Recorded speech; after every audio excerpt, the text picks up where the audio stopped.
Thank you so much to Matthew Swift and to Secretary Chow. Our next conversation, this one is hosted in partnership with the New York City Mayor's Office on how New York City is promoting gender equity in society. So please welcome to the stage with this conversation, Fatima Goss Graves. She's president and CEO of the National Women's Law Center, and our esteemed panel.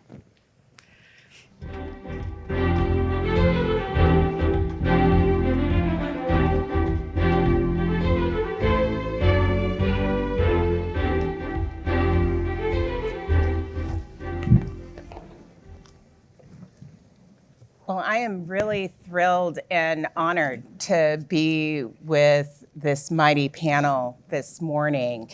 And in part because I have a lot of questions around how New York is leading in this space. And so I will start by introducing the panel, but also giving a little bit of framing of the time that we find ourselves in.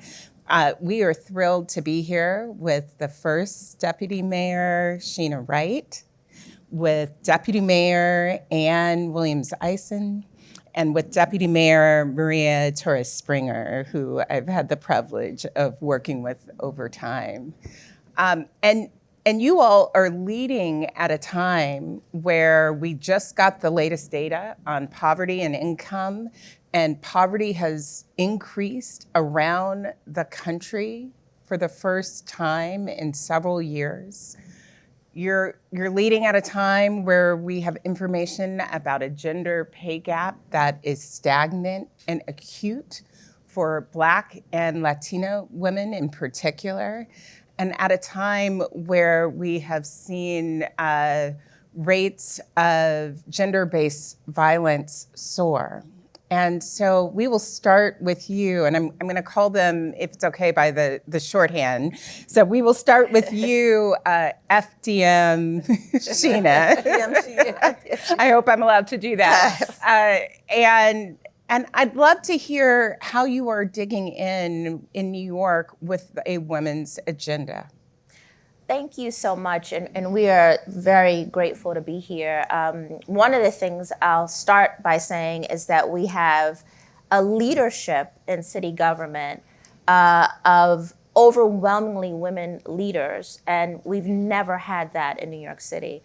I'm the first deputy mayor in the history of the city of New York to be a woman, the first Black first deputy mayor, and my colleagues here are also firsts, and we had the first woman police commissioner, fire commissioner, and on and on and on. So I would say one of the most significant things is that we are at the table and we are driving the agenda for the city of New York in significant ways.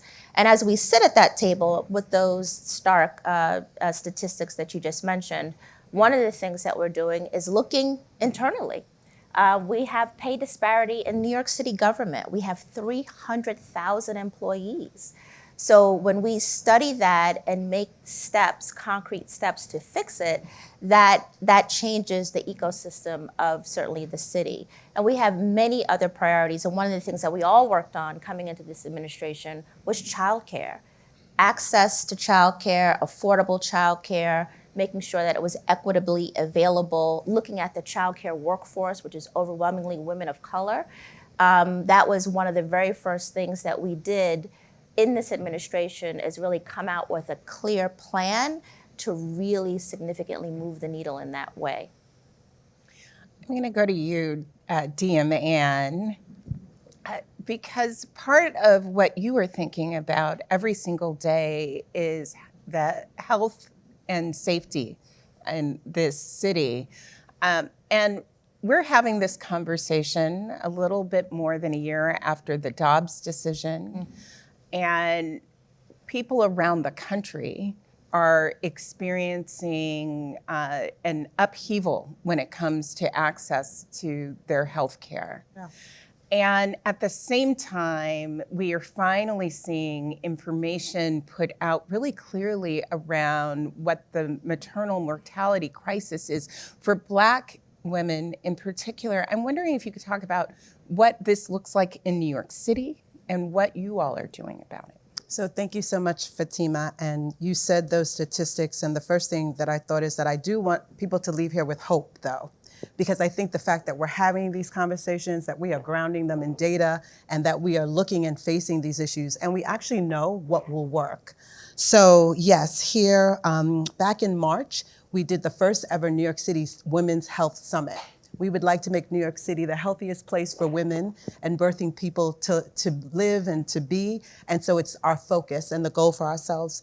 We focused on not just sexual and reproductive health, but chronic disease, because we know one of the leading causes for women is heart disease and cancer. And so we really want to focus on lifestyle medicine. Mental health issues, we know how connected that is to healthy birthing experiences. Here we know that 4 times, I think Black women are 4 times likely to die in a pregnancy-related death. 62% of those deaths would have been preventable, but we also see that 51% of those deaths occur right after about 3 months to a year after a birth. And many of those are associated with mental health, substance abuse, suicide issues that we don't often talk about. So how do we kind of put out those issues and really come up with solutions, working together as a community? Whether it's doula programs and expanding them in the neighborhoods that need them the most, whether it's getting reconnected to our health and hospitals. Public hospitals are really focused on maternal homes in the hospital. So much of this is connected to social determinants of health. And so if people had healthier food and healthier opportunities and healthier communities, we'd be able to have healthier babies if and when we wanted to. Access to an abortion hub that we have here, because we want to make this a healthy place. I always say, birthing people, you have to decide if, when, and how you would like to have a baby. So is there access to you for an abortion medication pill? I see that our great Department of Health Commissioner, the city's doctor, has walked in, and he now has available at all of his health clinics the abortion pill, which is, I think, not really seen in other parts of the country. So many things. I could go on and on about the things that we know, what the data says, how we want to deal with it. And this administration really wants us to take that sort of proactive look at what we can do so that we can really move the needle.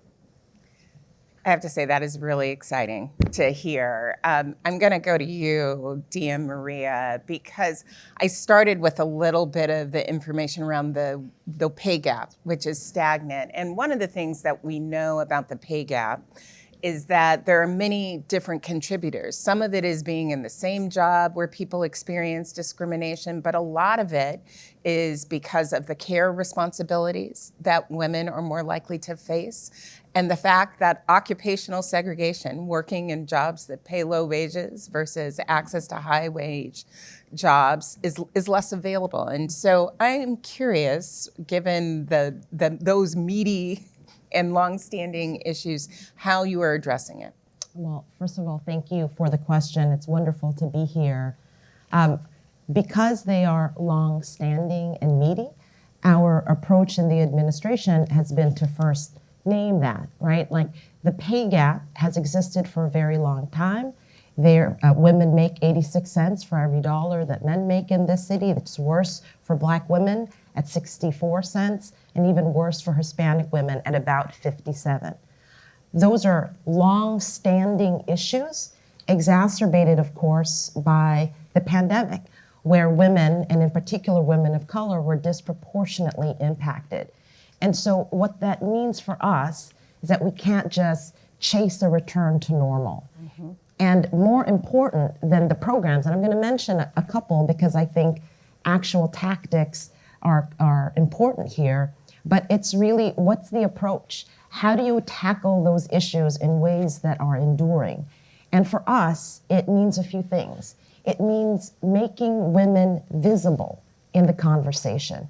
It means building a strong analytical foundation about these issues, different policy domains, but the impacts on women. It means understanding the intersectional nature of these issues: race, gender, ability, sexual orientation, class. It means diversifying the experts in the discussions, then speeding those discussions, and finally collapsing the very real gulf between awareness of these issues and policy actions. And so two what we've been focusing on in terms of economic security and in ways that aren't just about tackling today's problem, but really understanding the long-standing set of issues, really falls into 3 pillars. It's about building the pipeline of women in different sectors of our economy. It means driving financial inclusion, and it means really dismantling the barriers. So on the barriers, all that the FDM spoke about in terms of childcare, so central. In terms of driving financial inclusion, that means starting financial literacy when children are young, and then making sure that that work actually carries out and is present in all the places where government is. And of course, in building the pipeline, and I spend a lot of time thinking about this, it means really opening up pathways from non-traditional sectors, whether that's construction or our industrial manufacturing sectors, to newer ones that are just growing in New York, where we have an opportunity to make sure it looks different, whether that's tech, offshore wind, green, and then finally for our legacy sectors, whether it's media, music, entertainment.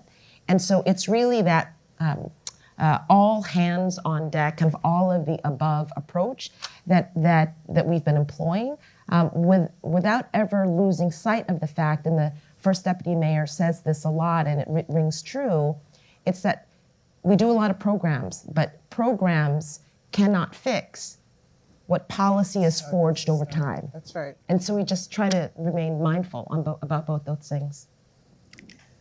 One of the things that I think is inspiring about being in your leadership and having this really powerful Women of Color leadership team, which it does feel historic, is seeing how you are moving from worrying aloud in a time where there's a lot of apathy to concrete solutions. And FDM Sheena, you raised that childcare was one of the first things that this administration took on.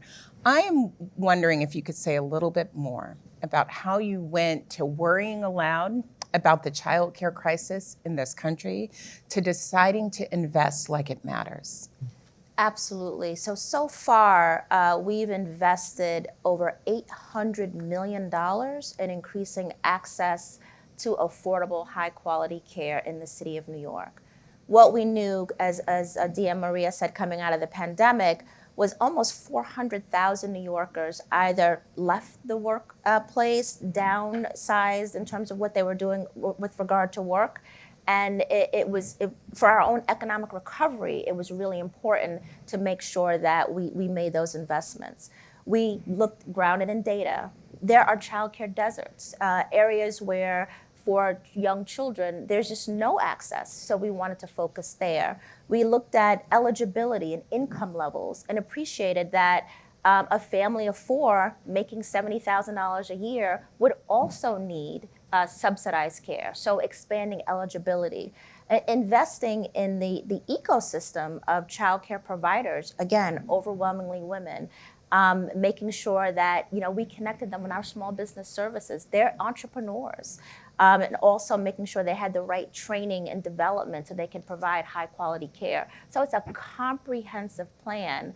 And what I think is also really important about what we are all saying here, the impact and the very meaningful and measurable progress that we're trying to make as it relates to women impacts the entire city, Those disparities and gaps, if we didn't have them, we would have $23 billion more of economic input in New York City. So this is critical work, and we're very focused. We are a get stuff done administration. So again, it's like you said, it's not just identifying the problem and theorizing about it. It's getting to work and making the difference. Can I just add one thing? Yeah. The ability to worry aloud together is actually makes a difference. I think we've all been in roles where we were the only or the first.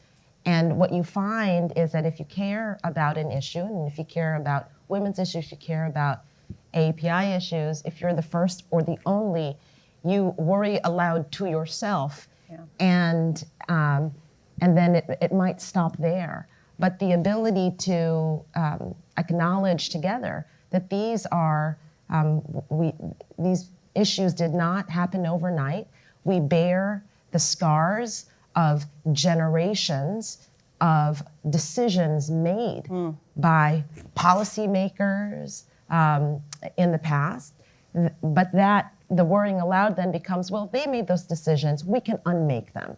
And it's really that leap from the worrying aloud to collective action that has been just such a privilege to be part of.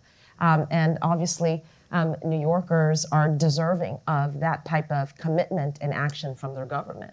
Can I add something really quickly Yeah, to this yeah. concept? I don't think women or women of color are allowed to worry aloud, because we get That called too. hysterical and people think it means that we don't have a plan. And that's just not how we've ever moved in the world. We've always been able to hold complex, complicated things, to be able to be empathetic and powerful, to be able to be tough and right and also soft in these issues in terms of the people and how we relate to it. And so I think that focus that we're able to bring to our leadership at this moment, to this city that we love, in these super complicated, complex times. I think about my portfolio and I think about post-COVID world, monkeypox, the migrant crisis, older people, Administration for Children's Services, all of those things are very complicated. But how do you continue to bring solutions to it and show that New York City is not coming back, we are back, and that we are leading in terms of these issues?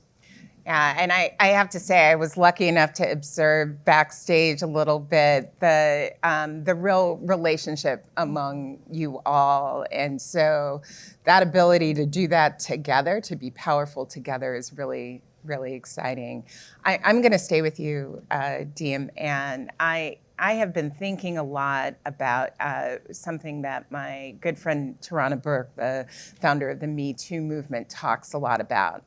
And that is that sexual violence and gender-based violence more broadly, it is a public safety issue, it is a public health issue, it is a racial justice issue, an economic justice issue, and it is rarely seen or discussed in any of those conversations. And part of her theory is that so much of it is invisible to people. It is not seen in public life. I'm curious how you all are thinking about the very serious issue of gender-based violence as a part of this post-pandemic period, and as a part of the public health portfolio. So thank you so much for that. It's bringing so many things to me, because the mayor talks a lot about public safety. And we always say that this is part of public safety when we think about women's safety, here in New York City in this post-COVID world.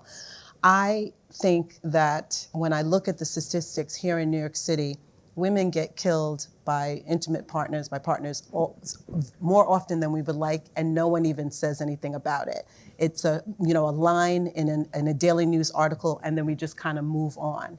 And to me, to this day, to be 2023, and for us still not to be able to talk about it in that way. And so we do have our Mayor's Office to End Gender-Based Violence, where we've been saying, how can we do that? Should we start like a toll or say something when somebody dies, and we're like, these are the amount of women that have died this week, this month, and not to scare people, but to bring the view back to this issue. And so, people talk about it as, it's just a quarrel, a lover's quarrel, or something happens or whatever, and the minimizing it. I can't tell if that's because people don't want to see it. They think that there's not tools to it. What we're doing is looking at the policies that affect it. How do we train, whether it's police officers, whether it's people in hospitals, all of those things that you're talking about. How do we do more awareness in schools in terms of what's happening in your education around what healthy relationships look like, and how do you get help and how do you respond to it? So the answer, it is a public health issue, which means that it is complicated and means that the solutions have to be really a holistic approach. And it's also an economic issue, of course. And so I'm wondering if you could say a little bit more around how you think some of these issues that sometimes get left out of an economic agenda, a plan to advance the financial security of women and girls and gender expansive people. How is it woven in for your agenda?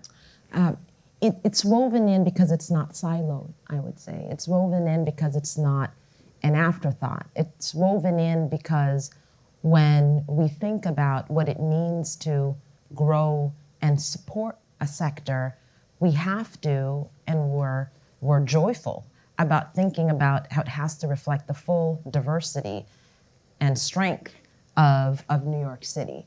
And so in all of the sectors that I mentioned, the aspiration is there, but more important than that, of course, is then we have to make sure that the right people are at the table. We have to forge the right types of partnerships. We have to fund it. We have to measure it. We have to monitor it.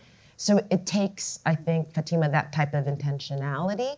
And one of the things that's been, I think, really phenomenal in this administration, for example, on this issue, are the much more robust partnerships with our public education systems. And so the partnerships between our public schools and CUNY, for instance.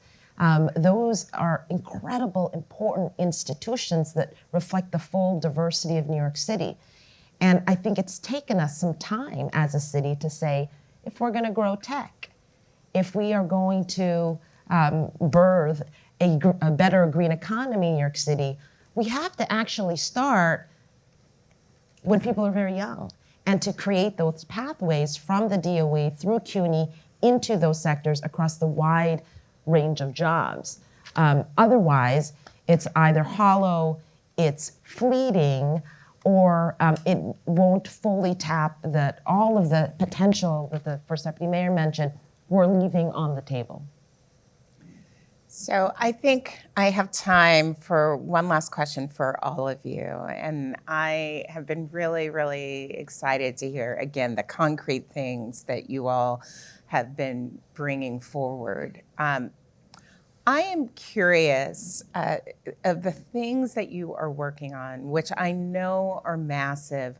What is the thing that when you get up in the morning, you say, I can't wait to get this done? What is the thing that you, when you get up in the morning, you sort of say, and you know what, I'm not leaving until it's done? So I'm happy to start here and then go down to the FDM. It's our work around solving the city's housing crisis. You mentioned, we've mentioned the word violence a couple of times now. Mm-hmm. I believe it's also a form of violence that people are suffering, often in silence, when they are housing insecure and have to make unconscionable decisions about whether to pay for medicine or to pay for rent.